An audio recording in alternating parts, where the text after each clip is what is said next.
Las plantas, las plantas, esas plantas que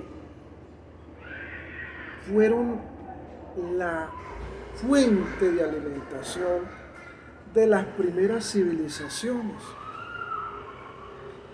Esas plantas que Marx, dentro del Capital, dentro del manifiesto comunista, habla de una primera clase, de un proletariado oprimido, de un proletariado que depende de la agricultura. Y se habla de esa agricultura como la primera fuente económica, la primera forma de producción económica de esas primeras civilizaciones, que no dependieron de la moneda, que no dependieron del billete, que no dependieron del dinero plástico, que no dependieron de las transferencias ni de la bancarización, sino que dependieron del trueque, algo que está dentro de la teoría de Karl Marx, está ahí intrínseco. Y que es la clave para, para la riqueza de muchos países hoy y que es la clave para el intercambio de muchos estados hoy y poder volver a vivir ese contrato social de Rousseau. Abandonar esa mirada jovesiana de los estados posmodernos que van en una acelerización del ICE, de burguesía exorbitantemente que ha evitado el desarrollo del trueque, el desarrollo comunista que puede salvarnos de la extinción. Pero esa agricultura y esas formas de agricultura de esas primeras civilizaciones llevaron a que las plantas se convirtieran no solo en un compañero del ser humano,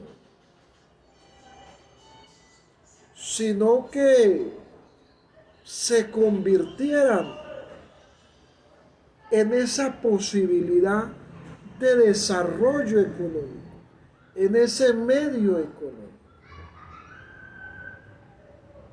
en una forma de producción económica, que hasta hoy sigue siendo esencial para la vida humana, que es la agricultura, que es sembrar. Vamos a sembrar, vamos a sembrar, hay que sembrar, hay que ir a las huertas urbanas, hay que sembrar. Sembrar es algo que debe ser parte de la vida del ser humano, sembrar. Constantemente las civilizaciones egipcias, los griegos, los romanos, quienes tuvieron las primeras universidades, las escuelas de pensamiento, una de las materias esenciales era la agricultura. Una de las materias de los aprendizajes significativos era la agricultura. Hoy muchas mentes mueren al lado de una silla, frente a un tablero, donde se habla de la doxa y del episteme y de la doctrina.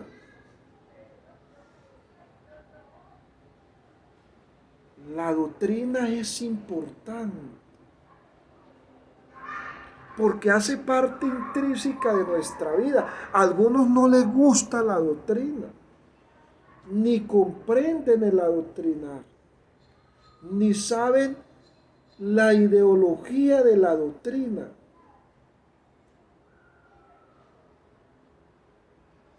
Pero es de la doctrina donde emana la teoría y el episteme. Sin doctrina no hay episteme ni hay teoría. Esas civilizaciones que intercambiaron plantas, esas civilizaciones que se hicieron grandes a partir de la dieta alimenticia de las plantas, como el trigo, el arroz,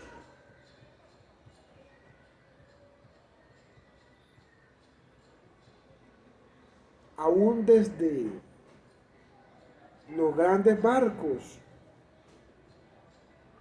los druidas, los celtas, culturas vikingas que se desarrollaron a partir de transportar alimentos. El descubrimiento, la conquista, como lo quieran llamar, de España aquí al continente americano, fue precisamente en busca de alimentos. Fue precisamente la búsqueda de alimentos lo que llevó a Cristóbal Colón a hacer esas experimentaciones, esas investigaciones, y llegaron acá. Llegaron acá a América. Llegaron, miraron e encontraron muchas plantas, por ejemplo el cacao que lo mencionábamos ayer. Cuando ellos probaron el chocolate, eso fue algo genial. Los aborígenes la llamaban la bebida de los dioses, porque hay un concentrado de un chocolate que es espeso. Ay, ese chocolate yo se lo tomaba. Y revuelto con la caña de azúcar, daba un sabor que hoy sigue siendo cierto el chocolate, ¿verdad? Como nos gusta, ¿verdad? Y esa sensación cerebral que produce el chocolate, y a ellos cuando probaron ese cacao, ese chocolate, esa bebida, alrededor del mundo, es uno de los grandes descubrimientos del mundo occidental, del mundo oriental, perdón, al mundo occidental. Uno de los grandes descubrimientos.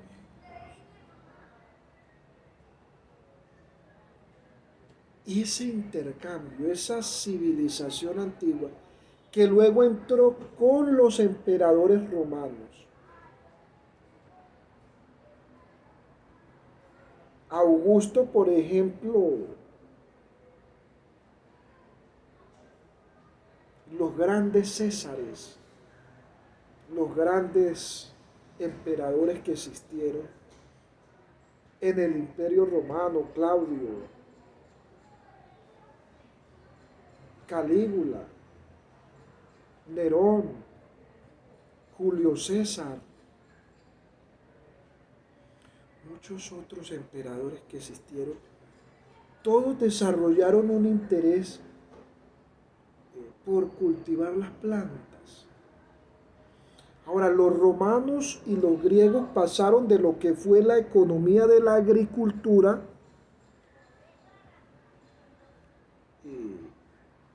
a la admiración de las plantas,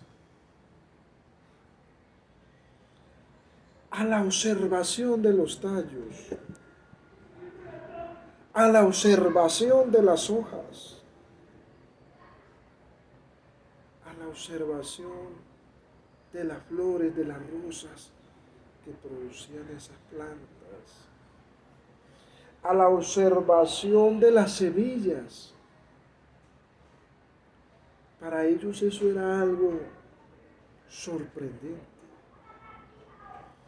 Por eso fue que los jardines colgantes de Babilonia de Nabucodonosor fue algo tan sorprendente, tan impactante, que viajaban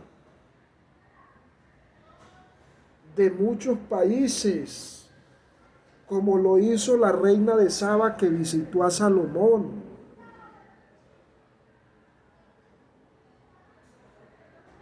Viajaban de muchos estados para conocer esos jardines colgantes de Babilonia.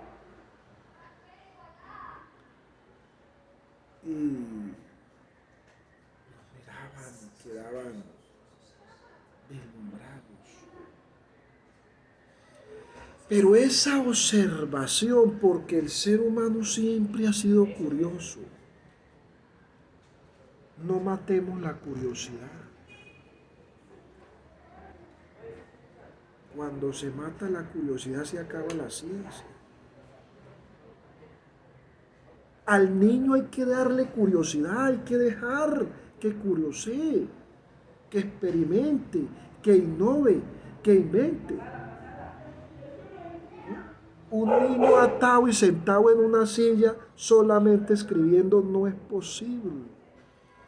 La experimentación a través del juego, a través de la didáctica, que eso lo vamos a hablar más adelante, da esa posibilidad de que ese cerebro crezca, de que ese cerebro se amplíe, de que haya inventiva. ¿Qué era lo que tenía Albert Einstein? En la cuántica, que es la gran computadora que está creando China hoy. Pero esas plantas, cuando empezaron esos procesos de observación, primero las plantas produjeron oxígeno, se reprodujeron, ya conversamos, luego se produjo esa parte económica que fue la agricultura, pero ahora las plantas entran en las civilizaciones, en el Imperio Romano, en Grecia, en Esparta, entran a hacer lo que es la medicina. Dentro de esos hay uno muy destacado que fue Hipócrates. Hoy un médico ya olvidado. Primero se dedicó a observar a las plantas, a buscar sus componentes medicinales para buscar aliviar de ciertas enfermedades. Hipócrates. Hipócrates es el ejemplo de lo que hay que hacer hoy nuevamente en ese proceso de investigación y de ciencia, de volver a observar. Hipócrates. Ya hay estudiantes de medicina que no les gusta ni estudiar a Hipócrates, que no quieren saber de Hipócrates, que lo han olvidado. Esa ahínco de Hipócrates en la observación de las plantas, en el estudio de las plantas para darle vida a los palacios reales de ese tiempo, para darle vida a las monarquías de ese tiempo.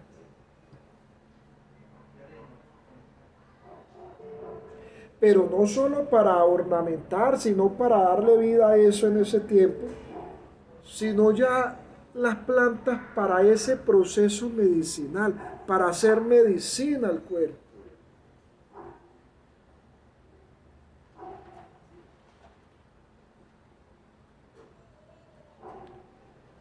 Y eso lo hizo Hipócrates.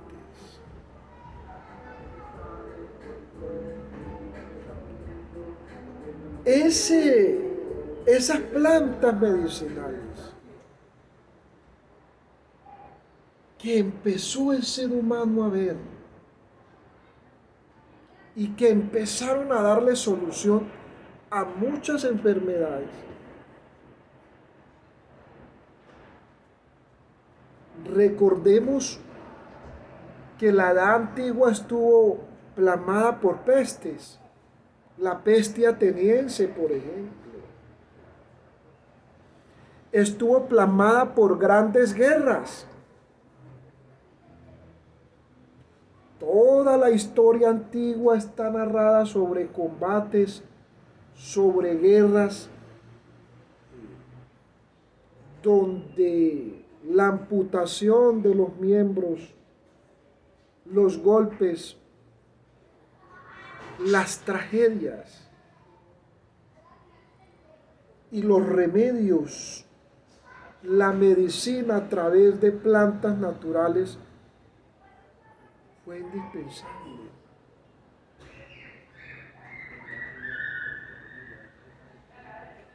Y de esa historia vislumbraron personajes como Merlín, que estudiaron los componentes de las plantas.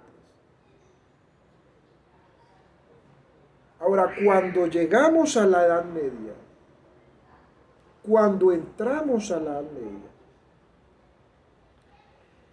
encontramos que hubo un oscurantismo, encontramos que hubo una situación difícil para la humanidad en cuanto al estudio de las plantas. Fue una época difícil para los científicos, para las personas que amaban la ciencia durante la Edad Media, porque aparecieron prohibiciones.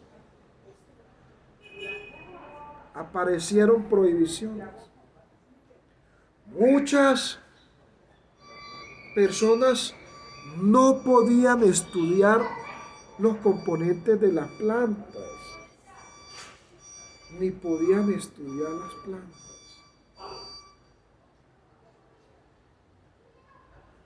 Por pensamiento religioso sin posición religiosa.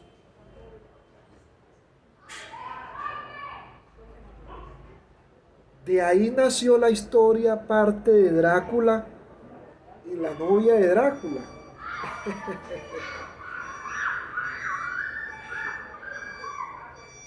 Parte de eso está lo que es Van Helsing, que narra algunas cosas.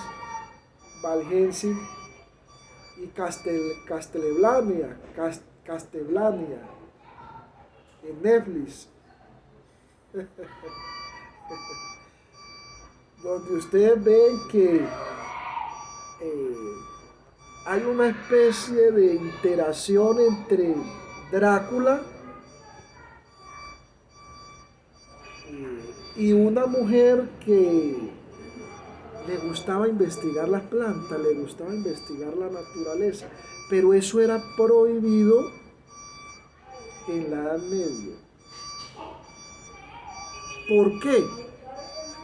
Porque la mujer en el vasallaje y los campesinos, en este caso el proletariado, solamente eran para los trabajos del campo. Solamente era para la siembra y recolección. Eso de investigar, de mirar plantas de animales, solamente lo hacían las personas de la burguesía.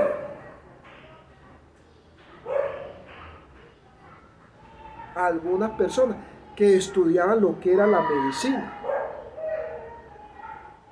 Si ustedes quieren ver esta ilustración de lo que yo les estoy tratando de explicar, que es complejo para entrar en ese pensamiento de mirar las plantas en la Edad Media, de tener esa visión que les estoy tratando de dar, hay un cuentico que es muy bueno, yo creo que ustedes lo han visto, es de cuentos de los hermanos Grimm, de El ahijado de la muerte.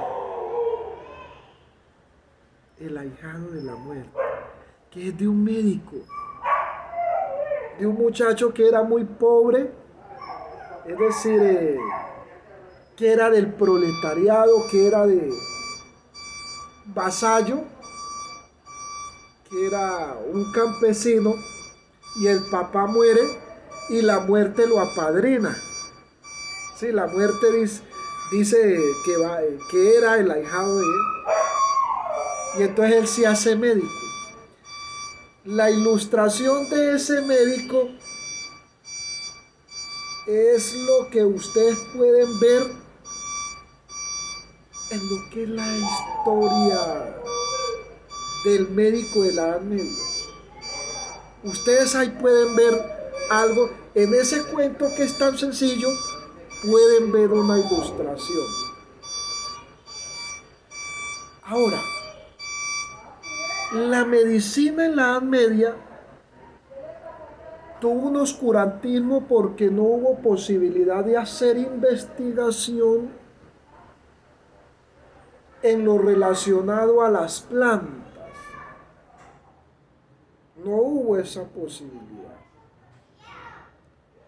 Y como no hubo esa posibilidad de hacer esa investigación en lo relacionado a las plantas, hubo esa época de oscurantismo en lo que fue la medicina. Eso produjo la propagación de grandes pestes como la peste bubónica, la peste negra, donde era algo tan sencillo la solución, que eran unas normas de higiene, que eran unas normas de cuidado de higiene, y ellos no las lograron conseguir. Era algo supremamente sencillo y ellos no lograron saber eso. Por esa época de oscurantismo. Ahora, ese oscurantismo no fue del todo. Como siempre hubieron rebeldes, como siempre hubieron personas que escaparon de ello. Dentro de esa historia está la historia de Drácula.